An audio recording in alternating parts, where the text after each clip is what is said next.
Mina nendoda yami sisemshadweni omnandi. Siyathandana, uthando luvutha amalangabi endlini yethu. Shukuthi ubabazi wami lo unomngani wakhe uThokozani. uThokozani njalo ngeMgqibelo bayathanda ukuthi nendoda yami bahlale ba-enjoy hip hop, bavakashelane. Nami nonkosikazi kaThokozani seze saba bangani. So nje i-vibe emnandi. Ngelinye ilanga-ke indoda yami banoThokozani badecide ukuthi basiflayise-ke mama basithathe kube i-vacation yamakhaphuli. Siye kuphi? Siye eCape Town. Okay, kumnandi-ke bafethu. So one of the days basibhukhela ispa, full day spa. Basala bona endlini. Thina sesipana-ke kumnandi-ke nozakwethu-ke lana uNompumelelo. Hayi sisase spark samnandi sisadla ijoy sidla life.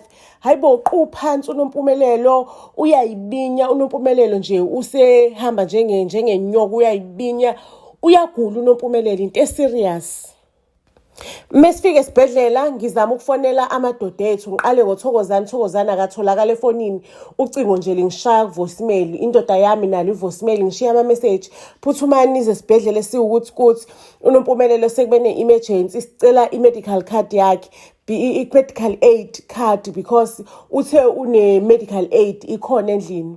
Hayi amadoda dololo ukuthi ake abambe ifoni. Cela ukunitshela-ke bafethu-ke ngigibele-ke manje ngigibela i-Uber ngilibhekise endlini because lamadoda lawa akatholakala efonini uNompumelelo kuyadingakala i-medical aid card. Niyazi-ke ema-private hospitals ukuthi kukanjani-ke imali phambili indoda emva. Ngifike-ke endlini hawu kucwebile nje kuthe cwe ngivula umnyango. Angeke nikholweke into engayibona. Indoda yami igqoke i-lingerie. Bayayitoboza ntombi. Bayayitoboza batoboza eyami indoda bayitoboza inzinqa.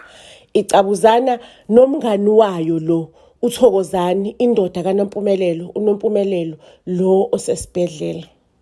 Angikwanga iniphansi. Ngiquleka le nto le nganga-expectanga ukuthi ngayibona. Iyangithusa kakhulu ukuthi sibhizi kanti sifuye umuntu ojola nendoda yami. Kanti mina ngithi umngani and ubungani babo bebuthandeka.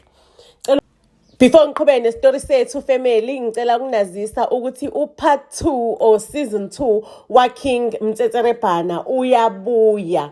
So we are going to have part 2. Ngizonazisa ngokuqhubeka nangokuhamba kwesikhathi ukuthi sizomthenga kanjani-ke upart 2. Mangabe kuwukuthi mhlawumbe usathanda ukuthi ubuke imovie yethu uKing Mtsetserebhana upart 1 usathengisa-ke you can still make a payment and then each and every afternoon uzo-receive i-link to your cell number i-link ezokuthathikise ngqo kwi-movie yethu just in case mhlawumbe imovie yakho uyithengile previously but awakayi-receive you can send us a WhatsApp to our WhatsApp number usend i-proof of payment yakho and then sizobe sesiya-reply-ke nge-link. Please make sure ukuthi usebenzisa inamba yakho as a reference because izona zinto lezi ezenza ukuthi udelay ukuthola i-link yakho because sisuke singazi ukuthi sizoxhumana kanjani nawe sisuke sibone ukuthi mhlawumbe uMiss Mngoma but asiyazi inamba kaMiss Mngoma. So please make sure ukuthi if you are still interested to buy upart 1 waKing Mtsetserebhana uyashisa uthi wenze i-payment ya-20 rand on our Capitec account ikhona-ke lapha on a flyer. Mase sicela laba sebeyibukile-ke basitshela ukuthi i-feedback ukuthi bikanjani upart 1 waKing Mtsetserebhana. Ukutshela ukuthi indoda yami ngivalele endlini ngihlalise phansi ithi angeke uThokozani namba osolve indaba zaMpumelelo. Isiyangichazela-ke sithandwa sami lalela la ngiyazi ukuthi udiniwe but lento lo uqeda kuyibona ngizocela ukuthi ungayithi vu ungayitsheli umuntu because singaba senkingeni. Uyabona inkampani le esisebenzelayo mina nomngane wami uThokozani it was funded by ubaba kaThokozani. If anything mhlawumbe sekunongazwani nani if ingaphuma zonke le ndaba lezi ubaba kaThokozani angaphula out of icompany and mina nawe siyolala eminyango. Mucabanga ukuthi mhlawumbe ikhona into ongayithola kulomsebenzi kule mshado lo angeke uthole lutho 50% nje uyohamba uhambaze uhamba ulambatha because everything is written under igama le company. So kahle kahle sisenjeni sithandwa sami.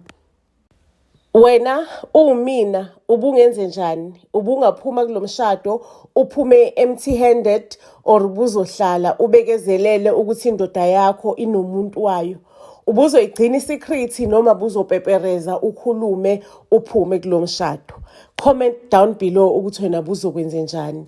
Ngizoyibeka lapho kwanamhlanje indaba yethu Buzz SA to all social media platforms.